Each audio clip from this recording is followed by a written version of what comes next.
In today's video, I'll be taking a $50 grocery list of all very standard ingredients, and I'll transform them into a week's worth of meal prep, and I'll be giving you all the recipes completely for free so anyone can follow along. All right, so we're all well aware of how expensive groceries have gotten over the last few years, which is why it has never been more important to get as much as you can possibly get out of the ingredients that you're buying. And if I have one superpower in the kitchen, it is definitely getting a lot out of a little. So I put together a $50 grocery list that has a nice variety of affordable and very accessible ingredients that everyone should be able to find no matter where you live. And obviously the prices of ingredients will range dramatically depending on your location, where you shop, and the quality of the ingredients. I use my local market here in New York as a reference to get me to that $50 range. And if you are shopping for organic ingredients, that's gonna knock the budget for this grocery list up by about 15 to 25%. And what I'm not including in this budget that I'll be using for this meal prep is of course salt and pepper, different oils and fats that I already have in my pantry, and a small amount of sweetener like honey or maple syrup. And again, you can just take inspo from these recipes, or you can print out that free Google Doc below and you can follow the full plan recipe by recipe. It's totally up to you. Here is my $50 food meal plan for the week.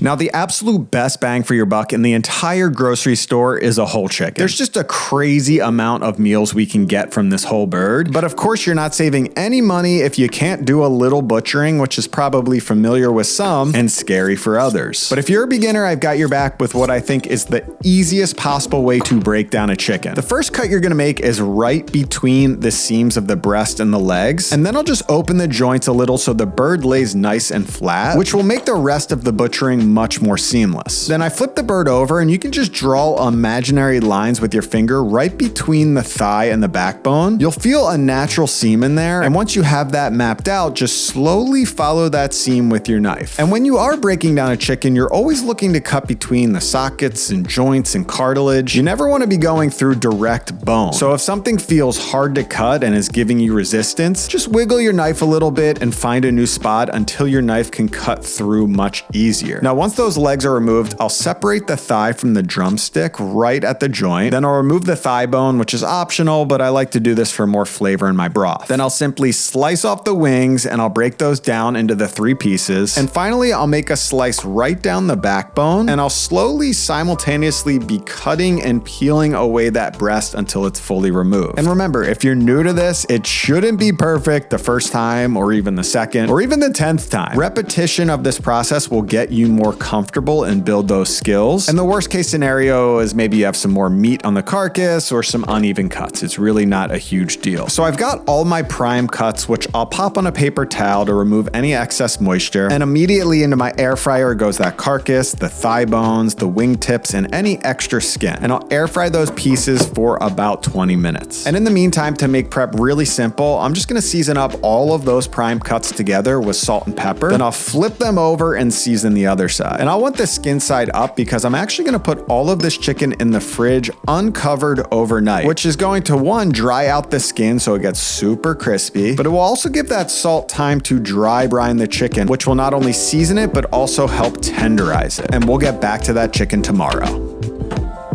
Now you can see the carcass and these extra chicken bits have roasted up nicely. I also got some nice fat rendered from the skin, which I'll reserve for cooking throughout these meals. And I'll simply pop all of those pieces into my slow cooker. I'll cover it with water and I'll let that slow cook overnight. Now, if your machine also does pressure cooking, which this one does, you can also just pressure cook this broth for an hour or 2 to save some time.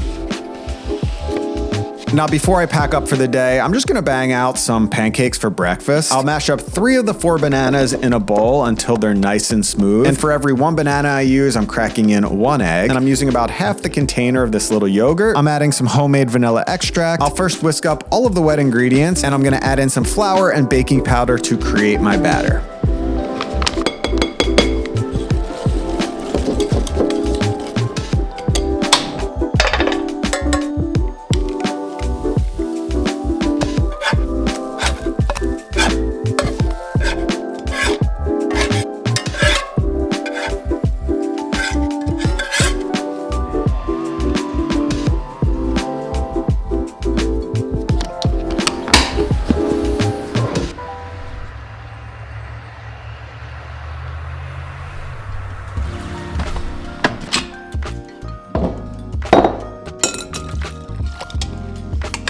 You can see that this should just fall right apart. It's almost disintegrating. And when you taste this chicken, it has the texture of chicken, but it has basically zero flavor, and that's good. That means all of the flavor has transferred to this. This is optional, but you can season your broth.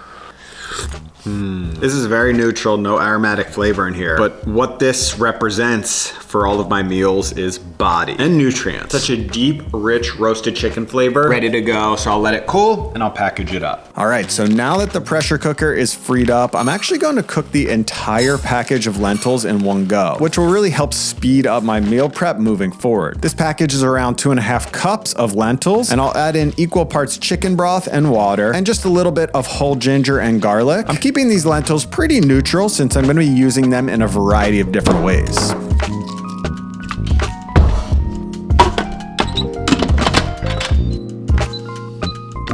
Now we can get back to the chicken, which has been dry brining overnight. I'm gonna save the breast for now and just focus on the thighs, the drumsticks, and the wings. I'm isolating that dark meat since it all cooks in a similar fashion. To a wide saute pan, I'm gonna add in some of that chicken fat that came from the air fryer, and I'll get all of the pieces rendering on the skin side down on just a medium low heat. And in the meantime, I can prep some veg. I'm slicing up about half of that cabbage into these small little wedges. I'll cut up one onion into quarters. I'll peel and rough chop a few carrots into these nice bigger chunks. And finally, I'll peel a few of those garlic cloves. I'll give the chicken a flip when it's super crispy, and I'm only cooking it on the other side for about a minute. I'll remove all the chicken from the pan and I'm gonna replace it with my veg. And the pan at this point was a bit dry, so I did need the rest of that chicken fat. Now, while the veggies are cooking, I just threw that entire tray of chicken in the oven just to cook completely through. And after about 5 minutes, when the veggies had some nice color, I poured in a little bit of chicken broth. I squeezed in a little wedge of fresh lemon juice. I drizzled in just a bit of honey, and I seasoned everything up with salt and pepper. And I let these veggies braise to perfection for about 10 to 12 minutes. Nice and soft. I'm just gonna cook this down till this liquid gets a little more glazy.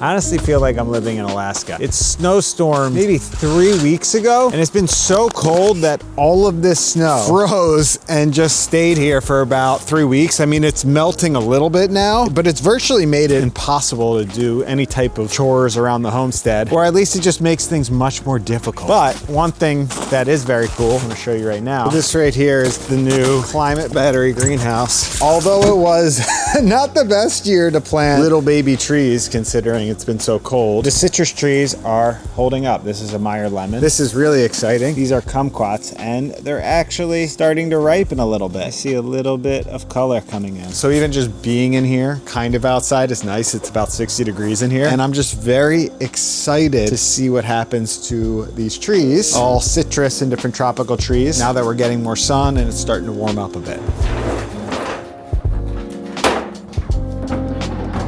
So I just want to take a minute to tell you about today's sponsor, which is Anker SOLIX, which has honestly been a lifesaver here at the studio. So last time I told you about the Anker SOLIX F3800 Plus, which I currently use as my entire home backup generator. This time I'm adding onto my system with the F3800, which is just as powerful, but at a more accessible price point. And this power station couldn't be easier to set up because it lives right here in my basement and it is perfectly quiet. And we get a ton of storms here on Long Island. This has been the most intense winter in decades. While I'm filming this video, we just had the biggest blizzard we've had in years, which just took down a tree, which took down a power line in my driveway. So I'm currently dealing with that, which is fun. But guess what? This entire LifebyMikeG operation didn't lose a beat. I just flip on the power station, which has a 3.84 kilowatt hour capacity, enough to power a home for an entire day. And since it has a 6,000 watt output, I can still use all my high power appliances like my stovetop and oven. I can power up and charge all my studio gear, and most importantly, importantly, I can keep all my refrigerators and freezers running. None of that preservation hard work goes to waste. And you can easily add additional power stations and batteries to expand the system up to 53.8 kilowatt hours, which can power your home for days or even weeks. So if you're interested in Anker SOLIX, just click the link below for more information.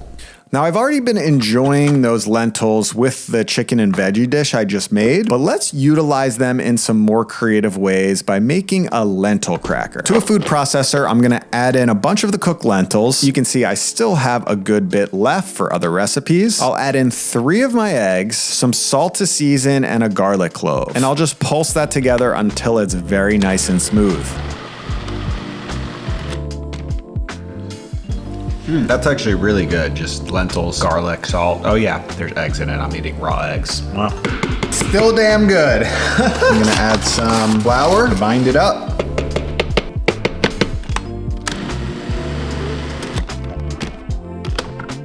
Now I'm gonna take a baking sheet, I'm gonna line it with some parchment paper, and I'll dump that lentil mixture right onto it. I did have a little leftover mixture, which I added to a smaller sheet pan. And I'm just doing my best here to smooth out this mixture without creating any gaps or holes in the crackers. Ultimately, I'm putting in minimal effort. This cracker is very forgiving at any level of unevenness or thickness. Now for some additional flavor, something that wasn't on my grocery list, but highly recommended, I had some homemade everything bagel seasoning left over from these amazing rice paper bagels I made in a recent air fryer video, which I'll sprinkle right on top. And these get baked low and slow so they can get nice and crispy at 300 degrees Fahrenheit for about an hour to an hour and a half, depending on the thickness. So we'll check back in on those crackers in a little bit. All right, it is time to make one of my favorite desserts. I've actually only made this once before and it was with peaches, but today I'm working within my budget and the season, of course, so I've got apples, which I'll first give a peel and then I'm gonna slice around the core, and then I'll take those pieces and I'll cut them in half so you get some nice even apple chunks. Now this is an upside down cake that you make in a cast iron pan, so I'll get my cast iron preheating on a medium heat and I'll add a few tablespoons of butter into the pan and I'll get those apples slowly stewing away. I am adding just a little bit of honey to accentuate the natural sweetness of the apples and help them caramelize up. I'll also add just a little squeeze of lemon juice to balance out that sweetness with some tartness, and I'll let these apples slow cook. Now while that's happening, I'll work on this batter, which couldn't be easier. I'm starting off with 3 eggs that have been sitting at room temperature. I'll crack those into a bowl. I'll add in just a little drizzle of honey, which is all of the sweetener in this batter. And I'm gonna take my hand mixer and start whipping these eggs. And this step is crucial right here. You need to build some volume and some air in these eggs, which takes around 5 to 7 minutes on a high-speed electric mixer. And you're looking for those eggs to transform into a more pale yellow, fluffy, airy mixture like this, which is when I'll add in some flour. I'll zest some of that same lemon, a little homemade vanilla extract, and some salt, and I'll just gently fold everything together until that batter is nice and smooth.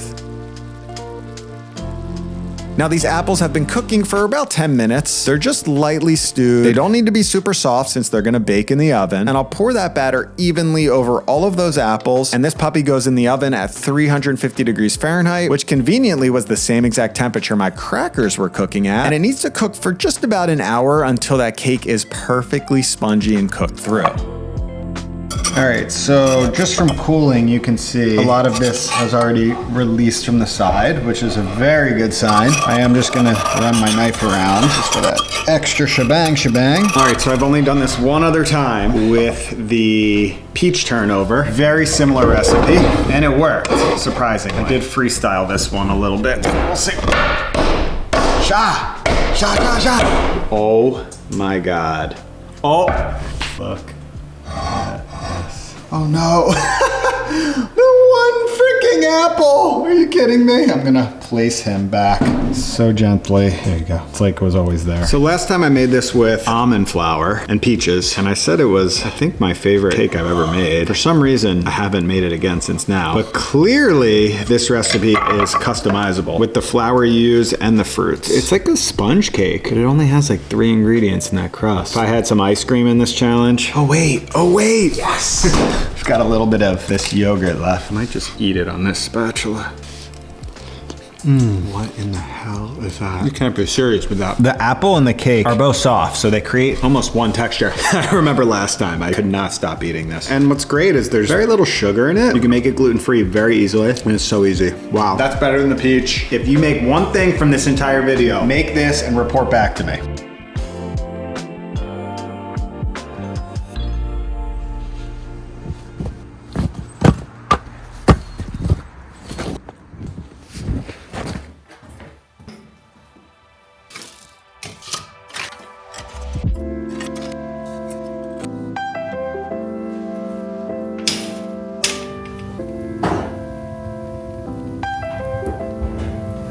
All right, so remember those reserved chicken breasts? Well, it's time to put them to work. And I'm gonna be making a absolutely delicious and refined chicken salad. Now, since I already seasoned the chicken breasts, I'm just gonna get some oil in a frying pan and I'll start to cook them on the skin side down. And in the meantime, I'm gonna dice up some celery. I've got a few carrots left, which I'll peel and dice up. And I'm taking about a third of the parsley, which I'll just give a rough chop. And I've got that perfect sear on the skin side. So what I'll do to keep these chicken breasts super tender is I'll cook them for about 1 to 2 minutes on the other side just for some color. Then I'm gonna deglaze with some chicken broth. I'll add a squeeze of lemon juice and I'll pop a lid right on the pan so they can just slowly steam until they are perfect. And while they're steaming, I'm gonna whip up a quick little mayo dressing. I'll crack 1 egg into a bowl and I'll remove the yolk and I'll add that to a larger mixing bowl. And I'm just gonna start whisking that up while simultaneously slowly drizzling in some olive oil, one a little bit at a time. And if you do this nice and slowly, you will see that that mayo is going to thicken in no time. And once I have about a 1/4 cup of mayo, I'll add a little homemade fermented mustard. I'll grate in 1 clove of garlic. I'll squeeze in a little bit of lemon juice. I'll season it up and boom, that is a delicious dressing just in time for that chicken to be perfectly cooked through.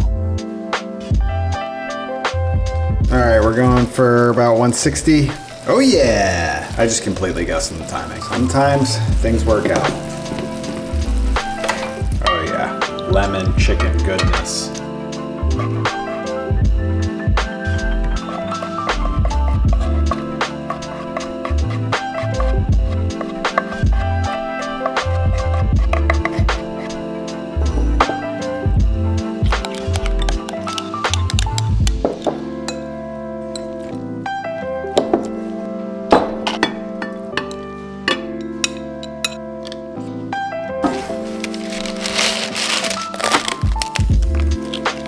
So this first batch, you can see like there's some thicker or chewy parts, almost like a pita. And then obviously super crispy spots. You can also just go super thin and make much more chip. It's really kind of choose your own adventure. This is an awesome little snack or lunch. Lentil chips with the chicken salad. I was just thinking too, when you get chicken salad from the market, it's generally around 95% chicken, little bit of vegetables, whole lot of mayo. And the term salad almost doesn't make sense for something like that. Whereas this, that looks like a salad, feels like a salad, tastes a little bit more like a salad. So maybe this is what chicken salad was supposed to be.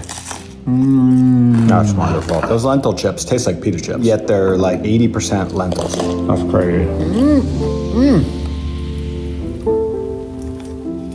All right, so I've made so many good dishes already, and this is every single ingredient I have left. We've got some chicken stock, cooked lentils. This is all my fresh ingredients right here. I've got this chicken jus, some eggs, the egg white, and some flour. Now I've been racking my brain because I will use every last ingredient. That is the point of this meal prep challenge. And I think I have 2 perfect dishes that should wrap all of this up. Now, one of the best ways to use up a bunch of leftover random ingredients is, of course, making soup, especially with what I have. So I'll dice up this last onion. I'll dice up the rest of my celery. I'm peeling basically the rest of my garlic. I'll chop up a little piece of ginger and I'll chop up the rest of my parsley. Now, I had that little container of chicken juice, which was left over from the braising of the chicken breast. And when it solidified in the fridge, it actually had a really nice layer of fat, which was rendered from the skin of the chicken breast. So I skimmed that off, popped that right into the pan to fry up all of these aromatics. And I'm just gonna season them up with salt and they'll cook for around 10 minutes. Then once they have some color, I'm dumping in the rest of that chicken juice flavor bomb and I'll dump in all of the chicken stock, just reserving a little bit for the next recipe. Then the rest of the cooked lentils are going in, all of that parsley, and then finally the last little nub of lemon juice that I have right here. I'll bring this soup up to just a gentle simmer, and then I'm going in with my immersion blender. This is my absolute favorite trick for making soup. I'll usually blend up about half of the ingredients, so you've got the smoothness and a little bit of that chunkiness for texture. It's the best of both worlds, and then all I have to do is give this soup a final seasoning. Now, this lentil soup is gonna be served right along with this final recipe, which is gonna be inspired by the Japanese okonomiyaki, but of course just using what I have left, which is not much, but is definitely enough to make a delicious cabbage pancake. So I thinly sliced the remaining cabbage. I got that into a mixing bowl. I added the rest of the chopped parsley that I had. I grated up my last garlic clove. I also grated in some ginger. I added that leftover egg white I had from the mayo, as well as the remaining 3 eggs, the last few tablespoons of chicken broth that I reserved, a little bit of flour to bring this batter together, and finally some salt and pepper, and I gave it a mix to get my mixture ready for the frying pan. I'm frying up about half of the mixture. With this little 8-inch pan, I had enough for these 2 bigger pancakes, and the pancake takes about 5 to 7 minutes on a medium heat for that bottom to get super brown. And if you want to live dangerously, just give this a flip right in the pan. I'm not that brave, so I popped it right onto a tray and I slid it back into the pan to cook on the other side.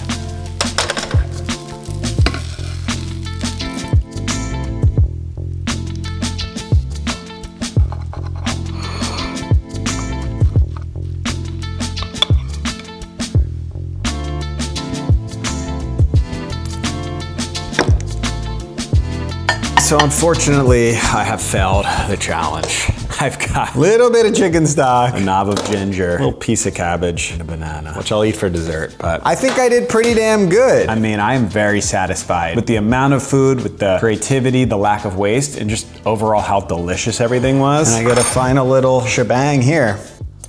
That soup is simple, but that is a perfect winter lentil soup. Let's try this pancake. Wow, that's nice. Okay, that is awesome. Hell yeah. So hopefully you got something out of this video, whether it's a technique, a philosophy, a specific recipe, or if you want to just follow the entire video completely, recipe by recipe, just check out the free Google Doc below, print that baby out, buy the ingredients, and be on your way.